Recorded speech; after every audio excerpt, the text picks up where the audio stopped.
Olá, bom dia a todos e todas que nos assistem nesta manhã de domingo, dia da eleição, um dia importante para o nosso Brasil, para a nossa cidadania, para a democracia brasileira.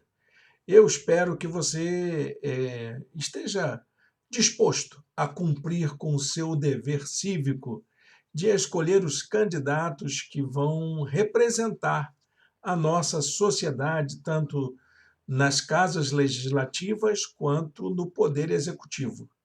E que faça isso com liberdade, com alegria, com espírito de civilidade, com responsabilidade e, acima de tudo, com consciência. Se você já votou, ok, Deus o abençoe aí, que o seu candidato possa ser bem-sucedido e que vençam os melhores, né? O melhor que for para o nosso Brasil. E também, se você ainda não votou, está na hora de você se preparar, pense aí no seu melhor momento, separe o seu título de eleitor, o seu documento com foto, vá até a sessão eleitoral onde você vota, lembre-se de alguns aspectos importantes que são válidos para esta sessão. Por exemplo, você não pode levar aparelho de celular para a cabine para a cabine onde está a urna eletrônica. Você pode até ir à sessão eleitoral com o seu celular, mas lá você vai ter que deixar, quando for colocar o seu voto na urna, você vai ter que deixar o seu celular em algum lugar reservado, tá bom? Não participe de tumulto, não faça aglomerações, não provoque, não aceite provocações, fique tranquilo. Vai ser um dia de paz e de alegria, e se Deus quiser, hoje à noite ainda saberemos o resultado, porque o nosso Brasil é um dos poucos países do mundo, e acho que é o único como grande nação, que consegue dar o resultado da eleição no mesmo dia. Isso é um privilégio para nós, é a gente fazendo história. Então, desejo que seja um domingo abençoado para todos e todas. Daqui da nossa parte, nós continuamos fazendo o nosso estudo bíblico, porque na nossa igreja nada muda. A gente segue o nosso ministério, a gente segue a nossa missão como igreja no mundo. Estudar a palavra de Deus, anunciar as boas novas do Evangelho, promover comunhão. É para isso que existimos, para adorar ao Senhor. E agora, nesta manhã, nós temos o nosso programa de estudo bíblico à distância, e vamos dar continuidade estudando a carta de Tiago. Você tem aí à sua disposição o material que nós preparamos para acompanhar, uma apostila no formato de e-book. Ele está no nosso blog. Aí no chat nós já colocamos, bem aqui do lado, viu? Você acha fácil, fácil. Já colocamos o endereço do nosso blog, onde está aí a apostila. Se você não achar lá, pode acessar aqui embaixo, bem aqui embaixo na descrição do vídeo, você vai encontrar o endereço do blog da nossa igreja. Fique à vontade, pode baixar, você pode fazer o que quiser, compartilhar, imprimir, como você achar melhor, é um presente da nossa igreja para você, tá bom? Bom, vamos ao nosso estudo. Vou colocar aqui a apresentação em PowerPoint que eu preparei para a gente acompanhar a nossa aula de hoje, que é muito importante. Hoje nós vamos falar na carta de Tiago sobre a relação entre fé e obras. Você já ouviu falar isso? Você já teve essa discussão com alguém? Alguns segmentos religiosos colocam a fé em primeiro lugar, outros as obras em primeiro lugar. Então, há uma polêmica aí que as religiões acabam desenvolvendo. O que é mais importante, a fé ou as obras? Tiago resolve esse problema, porque naquela época, na época de Tiago, a discussão sobre fé e obras também já existia. E nós vamos ver como é que Tiago aponta a solução para esse problema. Nós já estamos na aula de número 9. Aula de número 9. Então, vamos seguir em nossa apresentação sobre aquilo que temos a compartilhar com vocês. Nosso assunto de hoje, então, é a relação entre fé e prática, fé e obras. Eu separei, como sempre tenho feito, um versículo para nossa motivação. Assim como o corpo sem espírito está morto, também a fé sem obras está morta. É Tiago, com uma maneira muito própria, muito inovadora para a sua época, de tratar dessa questão da relação entre fé e obras, fé e prática. Então, nós temos aí muito assunto para tratar, não é mesmo? O nosso texto base encontra-se na carta de Tiago, capítulo 2, versos de 14 a 26. Eu convido você a fazer essa leitura bíblica comigo. Se você tem um exemplar da Bíblia, ótimo, vamos abrir aí a sua Bíblia, acompanhe na sua Bíblia, pode ser em qualquer versão. Eu uso aqui a NVI e eu deixei o texto aqui na nossa apresentação para que a gente possa fazer a leitura. Acompanhe comigo essa leitura. Tiago diz assim: de que adianta, meus irmãos, alguém dizer que tem fé se não tem obras? Acaso a fé pode salvá-lo? Se um irmão ou irmã estiver necessitado de roupas e de alimento de cada dia, e um de vocês lhe disser, vá em paz, aqueça-se e alimente-se até satisfazer-se, sem, porém, lhe dar nada, de que isso adianta? Assim também a fé, por si só, se não for acompanhada de obras, está morta. Mas alguém dirá: você tem fé e eu tenho obras. Mostre-me a sua fé sem obras, e eu lhe mostrarei a minha fé pelas obras. Você crê que existe um só Deus? Muito bem. Até mesmo os demônios creem e tremem. Insensato! Quer certificar-se de que a fé sem obras é inútil? Não foi Abraão, nosso antepassado, justificado por obras quando ofereceu seu filho Isaque sobre o altar? Você pode ver que tanto a fé como as obras estavam atuando juntas. E a fé foi aperfeiçoada pelas obras. Cumpriu-se assim a escritura que diz: Abraão creu em Deus, e isso lhe foi creditado como justiça, e ele foi chamado amigo de Deus. Vejam que uma pessoa é justificada por obras, e não apenas pela fé. Caso semelhante é o de Raabe, a prostituta. Não foi ela justificada pelas obras quando acolheu os espias e os fez sair por outro caminho? Assim como o corpo sem espírito está morto, também a fé sem obras está morta. Amém? Deus abençoe a leitura da sua santa palavra, não é mesmo? Que palavra forte. Aliás, cada virada de página de Tiago é como se fosse um soco no estômago da gente, não é verdade? É uma paulada mesmo, é uma palavra assim de peso sobre a nossa consciência. E ele está tratando aqui de um assunto que a igreja cristã, de um modo geral, sempre discutiu muito. Qual é a relação entre fé e obras? O que eu preciso fazer primeiro? Ter fé ou apresentar obras? O que é mais importante? Vamos então ao texto, né, que eu preparei. Tiago ele desenvolve uma compreensão, uma lógica, uma teologia baseada na compreensão da fé acompanhada de obras. É isso que ele explica. O que é a fé? A fé só pode ser compreendida quando associada a obras. É como se fosse as duas faces da mesma moeda.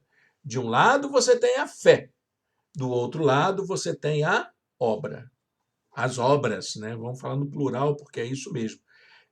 Acho que essa figura, essa imagem de ser as duas faces da mesma moeda, ela explica bem o que a gente está querendo apresentar para os irmãos e irmãs aqui, não é? Então vamos lá. Qual dessas atitudes pode resultar em benefício para toda a eternidade para você? Pense nisso, meu irmão. Uma vida de fé, confessando e proclamando o quanto confiamos em Deus, ou uma vida promovendo ações em favor do outro, dos mais pobres, dos mais vulneráveis? O que é mais importante? O que na eternidade vai pesar para mim? O quanto eu acreditei em Deus, em Jesus Cristo como meu Salvador pessoal, ou o quanto eu fiz para o meu próximo? É uma pergunta difícil, não é? O que você acha que vai pesar mais aí?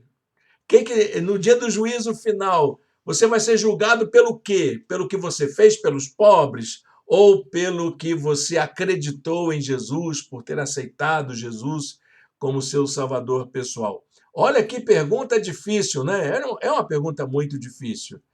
Para Tiago, há uma resposta muito clara sobre isso. Tiago tem, assim, uma maneira muito direta de entender o problema. Fazer o bem para o outro é uma questão séria que afeta diretamente a nossa fé, de tal maneira que, se a fé não é acompanhada de obras, não serve para nada. Então, quer dizer o seguinte: você crê em Jesus como seu Salvador, mas não se importa com os mais pobres, é indiferente, despreza os outros, principalmente aqueles que nos odeiam, né? Então, meu querido, minha querida, lamento te dizer que essa fé que você diz ter não serve para nada. Não sou eu que estou dizendo, tá? Minha irmã, meu irmão, é o apóstolo Tiago que está dizendo. Bom, Tiago 1,19 já tinha dito alguma coisa parecida com isso. E são relatados ali desde o versículo 19 do capítulo 1, na verdade, desde o capítulo anterior, os tipos de experiência religiosa que não servem para nada. Tiago está muito preocupado com isso, né? Primeira experiência religiosa que não serve para nada: não ser praticante da palavra. Se você é religioso e não pratica a palavra, não serve para nada a sua religiosidade. Agir com discriminação ou preconceito. Se você é uma pessoa preconceituosa de qualquer natureza, então sua religiosidade não serve para nada. E também não realizar ações em favor do outro. Trabalhar pelo outro, cuidar do outro, cuidar dos órfãos e das viúvas. Se você não faz isso, meu querido, minha querida, lamento dizer, essa religiosidade não serve para nada. Bom, esse é um problema presente na vida de todo o cristianismo de muito tempo, não é? Nós temos verificado, inclusive na nossa vida comunitária, no nosso tempo, nos nossos amigos e amigas que são evangélicos, né? Pessoas que professam a fé e são participantes da comunidade, mas que não reúnem em si mesmas as características éticas necessárias. Quando eu falo de característica ética, estou falando da nossa relação com o outro. Que a ética é isso, é a maneira como você se relaciona com o outro. Tudo indica que Tiago se dirigia a pessoas da sua igreja. Lembram que ele está escrevendo para as suas ovelhas, para os irmãos e irmãs da sua igreja, que era a igreja de Jerusalém. Então, tudo indica que nessa igreja dele já havia pessoas que tinham estabelecido uma distinção entre fé e obras para justificarem a sua conduta. E tinham como um argumento muito forte o fato de que para a salvação pessoal, basta a fé. Você já ouviu falar isso? Uma teologia dessa natureza? A igreja evangélica tem essa teologia, né? que para você ser salvo basta aceitar Jesus como seu salvador pessoal. Ok, isso é um princípio, mas ela não é um lado só da moeda. Lembra dos dois lados? Lembra? Então, a fé, ela precisa ser acompanhada das obras para Tiago. Isso é um problema, um problema sério para a teologia. O que vem primeiro? O que eu preciso fazer primeiro? Então, nós vamos fazer uma pequena análise aqui pela palavra de Tiago sobre a relação entre fé e obras, tá bom? Vamos fazer isso. Vamos ver o que tem a ver uma coisa com a outra. O que a fé tem a ver com as obras e vice-versa. Então, para Tiago, a fé é o quê? A fé não é uma confissão verbal, como assim, uma afirmação positiva. Eu creio, eu tenho confiança, eu faço e aconteça, eu creio. É aquela coisa de fazer como quem torce para o seu time de futebol. Vai ganhar, eu acredito, mas o jogo está rolando, né? Não esqueceu que são duas equipes formadas por atletas que treinam a semana inteira e que estão acostumados a fazer isso vários anos da sua vida. Então vai ter que ganhar, nem é quem é o melhor, né? Vai ganhar aquele que for mais eficaz no exercício da sua prática esportiva. Não é uma questão de eu acreditar, mas é uma questão dos dois times que estão lá fazerem o melhor, darem o melhor de si, usarem a melhor estratégia para chegarem a cumprir o seu alvo. Então a fé, ela não é uma questão de positividade, de você fazer esse pensamento positivo que eu vou conseguir. Não, fé não é isso. Eu vou ser curado em nome de Jesus, aquela palavra de determinação. Não, isso não é fé. Isso não é fé, meu irmão, minha irmã. Fé não é isso. Para Tiago, fé é uma atitude. Fé é uma atitude. Essa atitude desencadeia uma ação concreta. Então é assim, quando você crê, isso starta, inicia, desencadeia um processo na sua vida que leva você a agir. Fé é como se fosse eu ligar o interruptor e já a energia começa a circular por todos os lados da minha vida para a ação, para a ação. E essa ação eu estou chamando aqui de ação concreta, porque nós estamos falando de pessoas que agem diretamente para atender às necessidades concretas do outro. E Tiago está falando de vestimenta, de aquecimento, de acolhimento, de alimento, de comida, né? De matar a fome mesmo, de dar cobertor, agasalho para aqueles que sentem frio. Então, é isso que ele está falando dessa necessidade concreta, de pessoas concretas que têm demandas que nós, como cristãos, que dizemos que tem fé, precisamos atender. Então, Tiago é muito claro quanto a isso. E as obras? Você sabe o que são as obras para Tiago? É uma expressão que a gente precisa analisar bem, né? O que Tiago está falando quando ele fala de obras? Bom, em primeiro lugar, Tiago não está falando de ação social e assistencial, tá bom? Da cesta básica. Ele não está falando disso, não. Fazer o varal da solidariedade, botar aqueles agasalhos. Eu acho bonito aquilo. Você não acha bonito? É bacana, né? As igrejas que fazem, botam aquele varal assim na sua frente e ali os irmãos e irmãs colocam os seus agasalhos que vão ser doados e quem precisa e passa ali em frente à igreja, pega aquilo que precisa. Esses dias passei aqui no meu bairro e estava uma árvore ali. Quem tem, põe. Quem precisa, tira. Então, é exatamente isso, né? Você tem para doar, vai lá anonimamente, coloca a sua doação lá naquele tronco de árvore. E você que precisa pode ir lá, que se você tem necessidade daquele agasalho, daquela vestimenta, daquele tipo de utensílio que está ali na árvore, às vezes até alimento, você pode pegar tranquilamente, sem custo nenhum. Então, mas a obra que Tiago fala não é isso. Embora a gente entenda que toda ação social e assistencial são muito importantes. Betinho, por exemplo, que é o sociólogo brasileiro da luta contra a fome, ele dizia que quem tem fome tem pressa. E a gente pode emendar aí, quem tem frio tem pressa, quem tem criança na escola tem pressa, né? Você que está com material escolar em casa para ser doado. Então, é bom a gente entender isso. Essa ação social, essa assistência, esse assistencialismo, ele é necessário, mas não são as obras. Isso não são as obras. Pode até ser uma parte desse conjunto de coisas, né?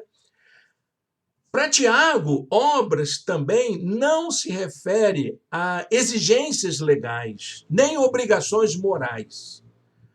Eu estou defendendo uma causa moral, sou contra isso, a favor daquilo, estou defendendo. Eu me lembro quando a igreja evangélica tinha como pauta moral, olha, tem tempo isso, tá, gente? Como pauta moral ser contra o fumo e o álcool. Era a única pauta moral da igreja que eu conhecia quando eu me converti. A igreja era antitabagista e anti-alcoólica. E isso era uma pauta muito importante, mas lutar por isso é fazer obras? Você defender essas bandeiras morais, qualquer que seja, tá, gente? É fazer obras? Não, porque no que você pode levantar essa pauta moral, você pode estar também atingindo uma pessoa na sua integridade, na sua dignidade. Como diziam os ingleses, né? Você pode acabar jogando a água da bacia fora com o bebê dentro.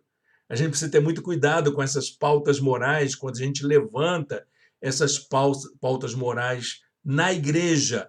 Não é que eu seja contra ou a favor de alguma coisa, não, meu irmão. Eu acho que é importante que a igreja defina o que ela pensa sobre alguns critérios morais da vida. É importante, porque nós somos pessoas, vivemos em sociedade e temos aqueles conceitos do que é bom, do que é ruim, do que é o bem e do que é o mal. Não é? Nós sabemos disso.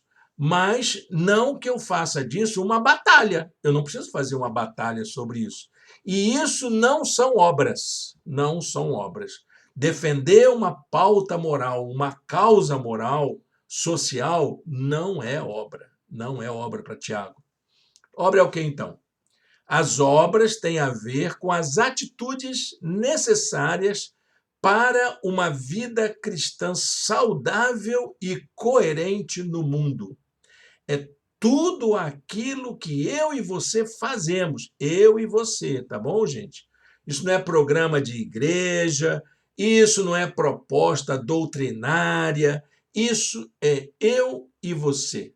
Nós somos nós aqui, olhando um para o outro, dizendo o que eu estou fazendo com aquelas pessoas que eu sei que estão passando fome, com aquelas pessoas que eu sei que estão com frio.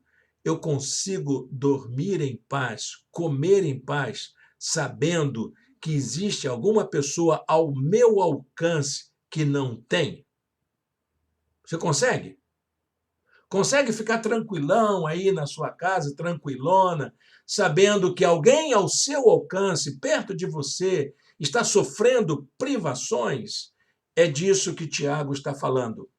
As coisas que me estimulam, que me motivam e que me levam a uma ação concreta. Tiago está falando disso, tá bom, meus irmãos? É interessante que essa posição de Tiago, essa teologia de Tiago, ela não é divergente ao conteúdo bíblico. Essa é a compreensão que está lá no Antigo Testamento. É a compreensão que emerge da lei, porque a lei dizia que era obrigado a fazer isso. Quando até mesmo o lavrador, quando ele colhia as suas espigas, ele tinha que deixar a espiga no campo para aquele que passava com fome poder colher e comer. Imagina, né? Então, apesar de algumas pessoas pensarem que Tiago está na contramão da igreja cristã e da teologia bíblica, muito pelo contrário. Sua posição é perfeitamente afinada com a teologia bíblica, especialmente a teologia do apóstolo Paulo. Porque o apóstolo Paulo é que seria, naquela época da igreja primitiva, naquele começo, né, o principal teólogo da igreja. Ele tinha uma posição teológica muito clara.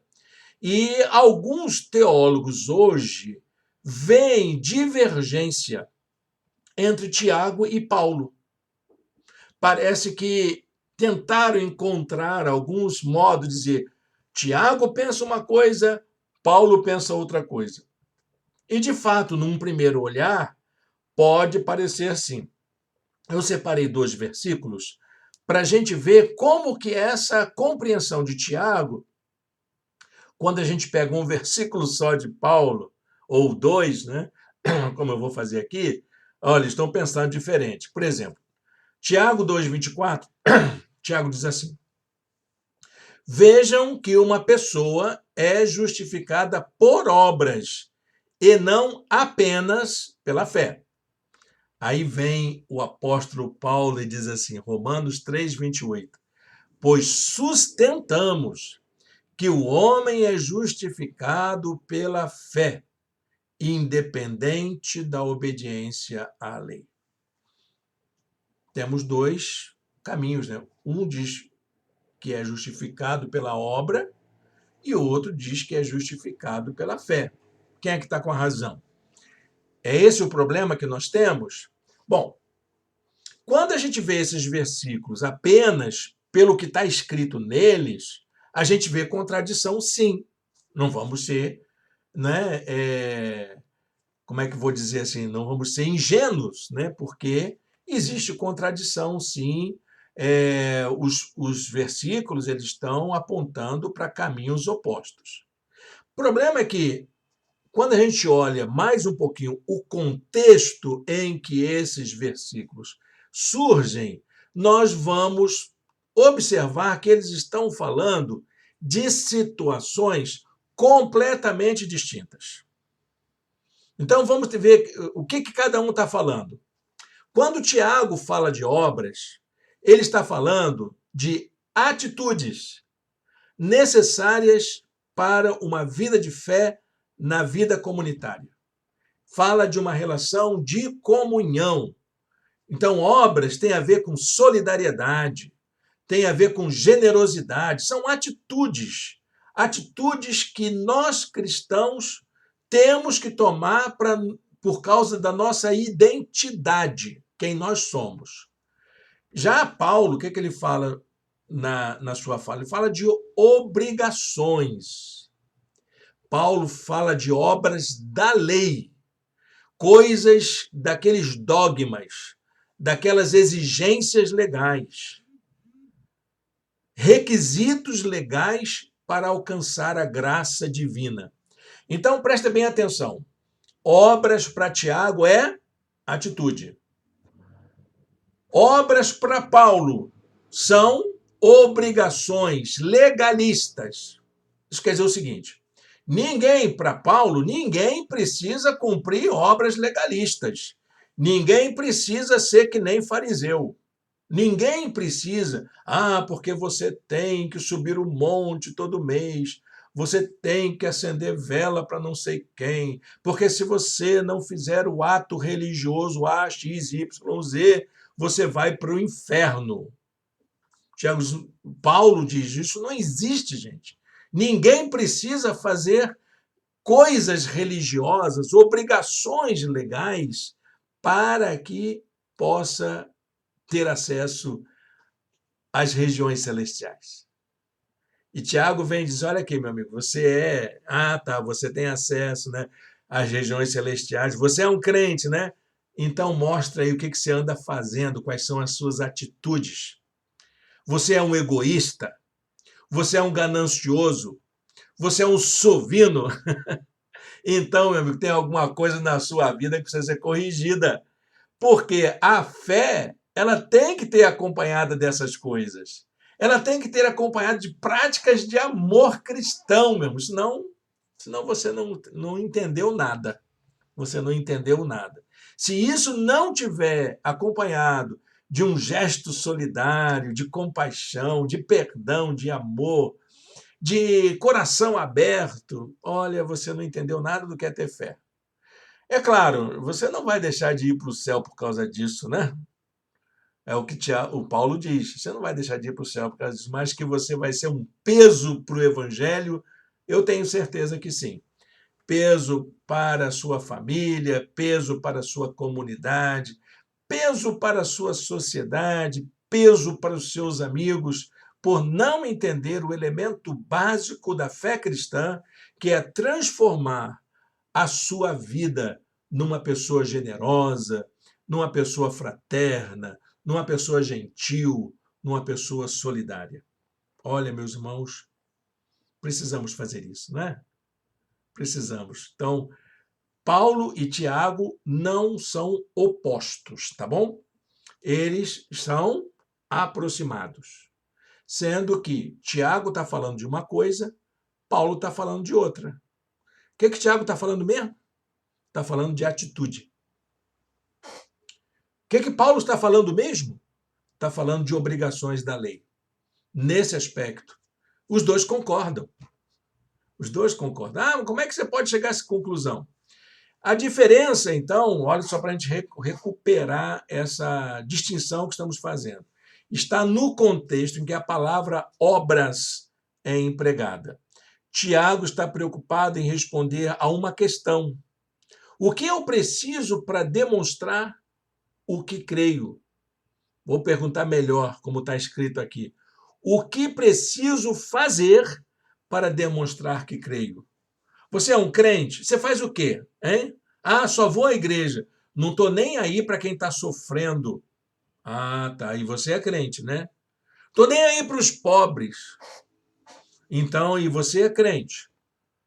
É isso que Tiago está preocupado. Que tipo de crente você é? E Paulo? Paulo, por sua vez, está preocupado com a questão: o que devo fazer para receber mais de Deus? O que é que você pode fazer para receber mais de Deus? Nada. Não precisa fazer nada. Deus já te deu tudo, meu irmão, minha irmã. Ele te ama, mesmo sem você fazer nada, sem merecer. Ele nos ama. Então é isso que Paulo está falando. O que é que você vai fazer para Deus te amar mais ou menos? Nada, meu irmão. Não precisa fazer nada, não. Agora, se você confia no poder de Deus, na graça de Deus, entregou sua vida ao Senhor, espera aí, vamos pensar aqui, muda de atitude. Quer ter o nome de cristão? Muda de atitude. Ou muda de nome. Porque se for cristão, tem que parecer com cristão. Como disse nesses debates políticos, né? Alguém disse assim, tem pé de porco, orelha de porco, focinho de porco, rabinho de porco. Ou é porco ou é feijoada. É isso mesmo. Você tem cara de crente, jeito de crente, ação de crente. Não precisa nem falar que você é crente. Ou você é crente ou você é cristão, meu irmão. É assim que funciona. Entendeu? Que legal, né? Eu gosto mais dessa maneira de pensar, tá bom, irmãos? Tá bom, irmãs? Essa maneira me parece mais saudável. Então, em Tiago, não se rejeita a fé que salva. Ele não está dizendo isso, não está preocupado com isso. Apenas se afirma que ela precisa ser acompanhada de atitudes que evidenciam que de fato você crê. E a maior prova disso é quando se está preocupado com as necessidades do outro. Tiago 2, versos 15 e 16. Ele coloca uma situação, né? Se um irmão ou irmã, membro da igreja, né? Cristão, não é gente que não é da igreja, são os domésticos da fé, como Paulo fala em Gálatas, capítulo 6. Se o irmão ou irmã estiver necessitando de roupas e de alimento de cada dia, e um de vocês lhe disser, vá em paz, aqueça-se, alimente-se até satisfazer-se, sem, porém, lhe dar nada, de que adianta isso? Tem um irmãozinho na igreja, frequentando a igreja, e está passando um perrengue tremendo, sem ter comida para dar para os seus filhos em casa. E a igreja diz: ah, Deus te abençoe, eu vou orar por você. O que adianta isso para ele, para esse irmão? Nada. Quer dizer, absolutamente nada. E pior, se alguém souber disso, é um mau testemunho para a igreja. Temos uma facilidade muito grande de desenvolver um cuidado que se limita ao aconselhamento, a oferecer palavras que até servem de consolo e encorajamento para o outro. Mas se essas palavras não forem acompanhadas de ações concretas, elas não farão muito sentido. Ok? Por mais amigo que você seja, por mais carinhoso que você queira ser, por mais amável que sejam as suas palavras, elas não resultarão em um bom testemunho para você e para a igreja. Bom, a grande pergunta é, então, como é que eu faço isso, pastor? Meu caro Tiago, como é que eu demonstro de fato que eu sou um cristão? Aí ele dá algumas diretrizes, tá bom? Vamos ver aqui algumas coisas. Então, nesse trecho que lemos, Tiago se refere à relação entre fé e obras. Ele fala isso 13 vezes. 13 vezes ele usa essa expressão. E isso tudo é para ressaltar o fato de que são os dois aspectos que estão interrelacionados. Não existe fé sem obras. Obras sem fé existe? Pode até ser, mas ela é apenas uma obra. Agora, fé sem obras, impossível. Pode até existir, mas ela não faz sentido algum. Serve para nada. Então, isso quer dizer que fé e obras, para a fé cristã, para o cristianismo, têm que andar junto. Elas têm que andar juntas, a fé e as obras. Isso é uma alusão direta àquelas pessoas que afirmam serem cristãs, mas que se recusam a fazer as coisas que se espera que um cristão faça. Então, o pastor Tiago conhecia bem suas ovelhas, né? E ele sabia que tinha na igreja muita gente que não precisa fazer isso não. O pastor disse, mas não precisa não. Vou fazer do meu jeito. Muita gente na igreja é assim, né? Tem sim, não tem? Você conhece alguém? Eu conheço muitos. Na minha andança pastoral, já vi muita gente achando que aquele conselho do pastor, aquela orientação pastoral, principalmente quando voltada para amenizar as disputas ou as necessidades do outro, elas não são muito bem-vindas. Mas Tiago está agindo aqui com amor.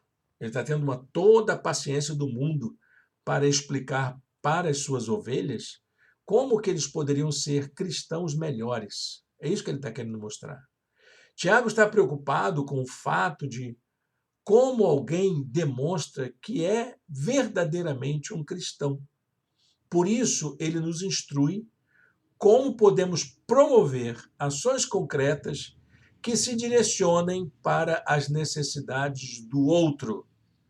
Então, gente, para Tiago, ser cristão é fazer algo em favor do outro.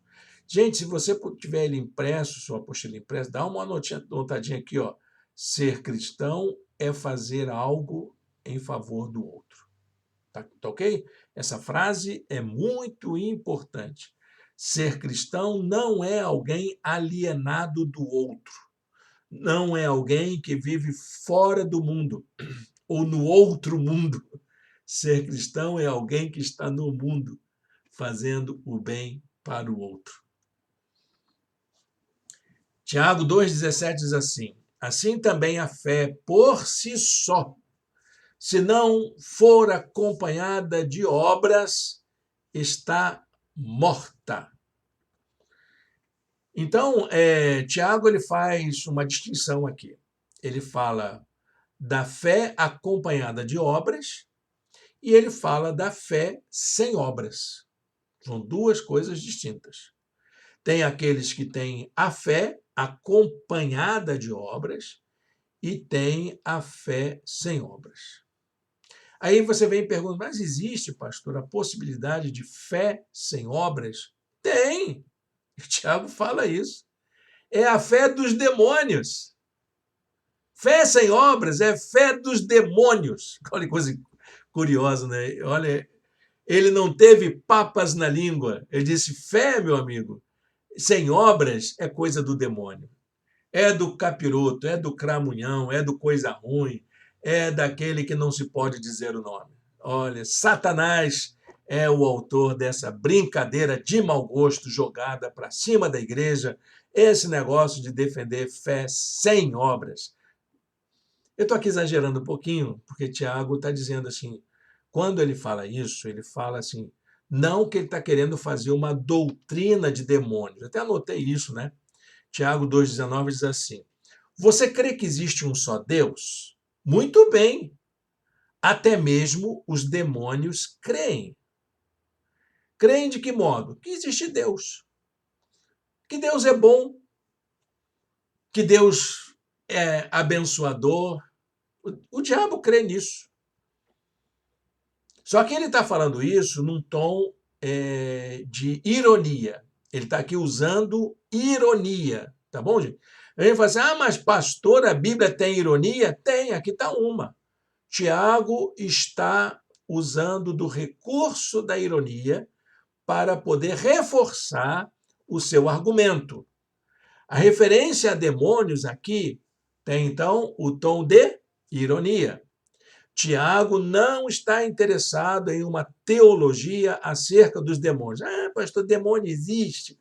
Bom, eu nunca vi um. Você já viu um demônio na tua frente? Já vi gente endemoniada, já vi gente agindo como se fosse um demônio numa certa situação. Mas demônio, demônio mesmo? Nunca vi. Nunca vi. Nunca vi anjo, nunca vi demônio. Então, a gente não pode fazer uma teologia a partir dessas assertivas que muitas vezes se usam. Aliás, uma vez eu estava conversando com uma pessoa e a pessoa então estava explicando como é que era o demônio. Aí disse, como é que você sabe disso? Eu perguntei, né? Aí disse, é porque numa possessão demoníaca, o demônio disse como ele era. Eu disse, meu amigo, você acreditou no demônio? Numa palavra atribuída ao demônio?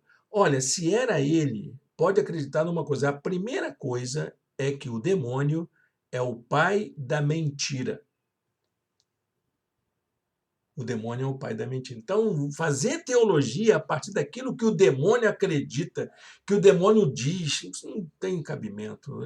Ninguém viu, ninguém sabe como é, ninguém sabe a cara, ninguém sabe o rosto. Tem as figuras aí, né? Os imaginários que estão colocados, os elementos simbólicos que são apresentados, mas dizer que isso é o real, não, não. Ninguém viu o demônio real, de real mesmo, não. Até porque, se você vê um demônio na tua frente, você não vai identificar. Você não vai saber distinguir. Então, o Tiago não está interessado em uma teologia acerca dos demônios. Mas ele não poderia deixar de levar em consideração que havia na igreja uma crença na existência dos demônios.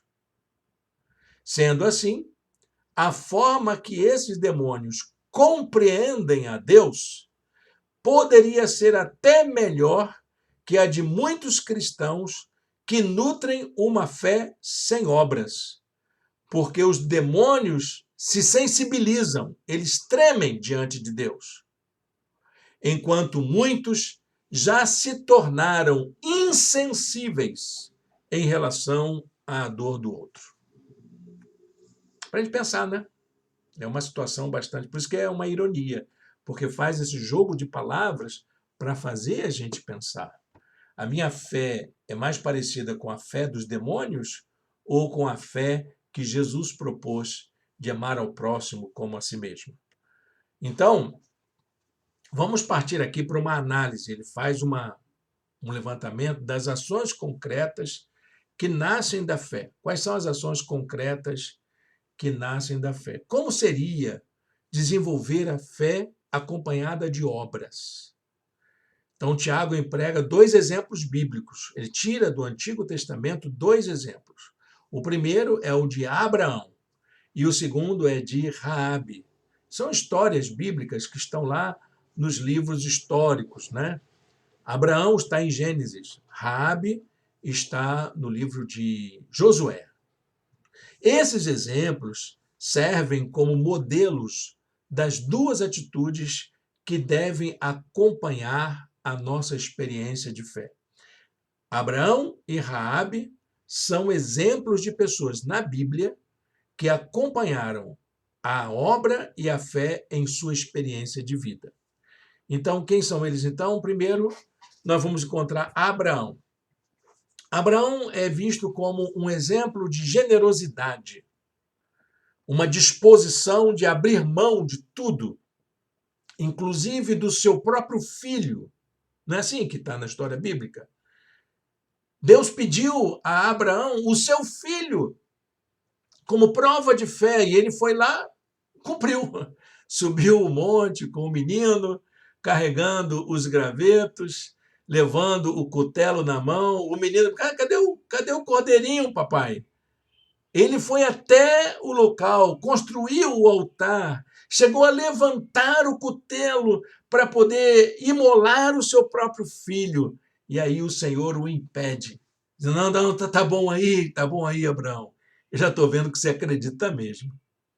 Abraão é um bom exemplo de fé porque apresentou essa disposição em relação àquilo que ele tinha de mais amoroso na sua vida, aquilo que era intrínseco para ele, que era a sua natureza. Ele abriu mão para poder atender o chamado divino. Vamos ver que palavras são essas? Tiago diz assim: cumpriu-se assim a escritura que diz: Abraão creu em Deus e isso lhe foi creditado como justiça. E ele foi chamado amigo de Deus, por causa dessa disposição de generosidade da sua vida. Interessante que essa palavra é encontrada também muito parecida na carta de Paulo aos Romanos, capítulo 4, verso 18 a 21. Eu coloquei aqui o texto para a gente ler. Abraão, contra toda esperança, em esperança creu, tornando-se assim pai de muitas nações, como foi dito a seu respeito. Assim será a sua descendência. Sem se enfraquecer na fé, reconheceu que o seu corpo já estava sem vitalidade, pois já contava cerca de 100 anos de idade, e que também o ventre de Sara já estava sem vigor. Mesmo assim, não duvidou, nem foi incrédulo em relação à promessa de Deus, mas foi fortalecido em sua fé e deu glória a Deus, estando plenamente convencido de que ele era poderoso para cumprir o que havia prometido. Ok? Bonita essa palavra, né? Eu gosto muito dessa expressão. Contra toda esperança, em esperança creu. Amém? Isso, meus irmãos, é a gente acreditar que o nosso pouco pode se transformar em muito, que a nossa pequena ação pode revolucionar o mundo. Nós precisamos acreditar nisso e fazer aquilo que está ao nosso alcance. Contra toda esperança, continuar crendo. O segundo exemplo tem a ver com solidariedade, que é a figura de Raabe. Raabe era uma mulher prostituta na cidade de Jericó. E aí os espias hebreus foram lá ver o que estava acontecendo naquela cidade, como é que eles podiam invadir a poderosa Jericó. E aí a Raabe, que morava nos lugares da entrada da cidade, acolheu esses espias em sua casa. É a disposição de acolher o outro. É isso que lembra Raabe. Raabe recebeu os espias dos hebreus em sua casa, durante os preparativos para a conquista de Jericó, quando da chegada na Terra Prometida. Precisavam vencer Jericó. Como é que é essa cidade? Qual é o seu poderio? Quais são suas condições, os seus pontos fracos? E os espias foram para ver isso primeiro escondidos, espiões. E Raabe acolheu-os na sua casa. Por causa disso, Raabe era uma prostituta. Raabe faz parte da genealogia de Jesus. Pelo seu gesto acolhedor, essa capacidade de acolher o outro, ela é da genealogia de Jesus. Consta da relação de heróis da fé lá em Hebreus. Uma mulher de fé. Mas ela era uma prostituta, pastor. Não tem problema. Ela demonstrou que ela confiava no poder de Deus, sabia que era o povo de Deus, e ela deu acolhida a gente que estava buscando aquilo que Deus preparou para ela. Pense nisso. Isso é ser solidário, partilhar da luta do outro, ajudar o outro a fazer suas conquistas. Não importa quem você seja, o Senhor ama pessoas que são assim. Entendeu, meu irmão? Entendeu, minha irmã? Então, Tiago 2,25 diz assim: caso semelhante ao da Raabe, a prostituta, não foi ela justificada pelas obras quando acolheu os espias e os fez sair por outro caminho? Que bacana, né? Uma história bonita isso, né? Então, a maneira como Tiago termina esse trecho é fazendo aquela afirmação que ele vem fazendo desde o começo. E aqui pode ser entendido de uma outra maneira, de um outro modo.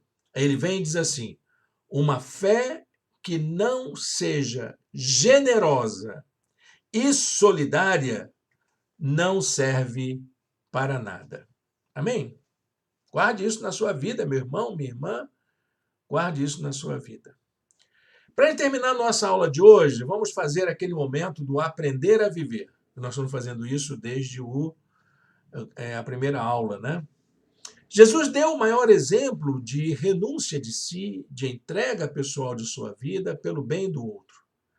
Jesus foi o maior exemplo de pessoa que associou fé e obras. A Bíblia nos mostra que a atitude de Jesus foi orientada pelo seu amor pelas pessoas perdidas, pelos oprimidos, pelos mais vulneráveis, dentro de uma estrutura social opressora muito parecida com a que nós vivemos hoje. Sua vida serve como exemplo e como estímulo para que possamos fazer o mesmo nos dias atuais. Guarde esse versículo, 1 João 3, 16 a 17. Nisto conhecemos o que é o amor. Jesus Cristo deu a sua vida por nós. Isso é obra. A obra de Jesus foi dar a sua vida por inteiro. Ele não deu um casaco, ele não deu um pão, ele não deu uma comida, ele deu a sua própria vida. E devemos dar a nossa vida por nossos irmãos. Se alguém tiver recursos materiais, diz João, e vendo seu irmão em necessidade, não se compadecer dele, como pode permanecer nele o amor de Deus? Amém? Deus abençoe sua palavra. Chegamos ao final, assim, do nosso estudo de hoje. Vamos aproveitar esse momento para a gente fazer uma oração e orarmos aqui juntos? Senhor Deus e Pai, muito obrigado por esta palavra, muito obrigado pelo estudo que fizemos hoje.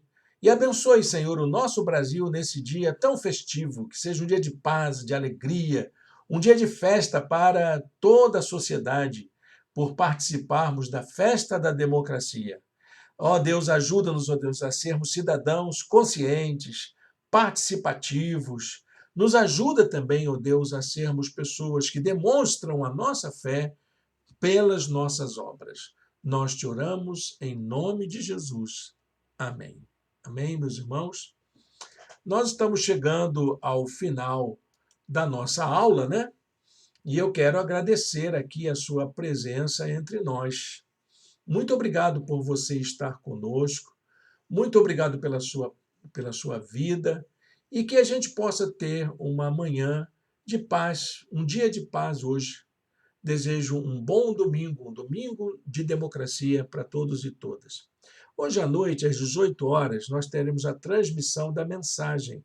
Vamos começar uma nova série de mensagens. O tema da série é Reaprender a Viver. Então, nós estamos estudando na nossa escola bíblica, à distância, Aprender a Viver com Tiago. E à noite, então, a gente vai aprofundar essa discussão sobre o reaprender a viver. Que às vezes a gente sabe das coisas, a gente que é cristão, a gente sabe como é que a gente tem, no poder de Deus, todo o cuidado. Mas tem horas, meus irmãos e irmãs, quem nunca, né? Tem horas que a alegria se vai, a alegria de viver vai embora. O ânimo, a disposição, a paixão pela vida. E nós vamos ver que heróis da fé passaram por isso. Passaram pela decepção, pelo medo, pela angústia, pela falta de esperança, né? Heróis cristãos da Bíblia passaram por isso. E vamos ver essa realidade. Como que a gente pode enfrentar os nossos medos, as nossas angústias? Que Deus nos abençoe para isso, né? Vem com a gente, 18 horas, todos os domingos de outubro. Começa hoje. Vem com a gente aqui no nosso canal do YouTube. Até lá, Deus o abençoe rica e abundantemente.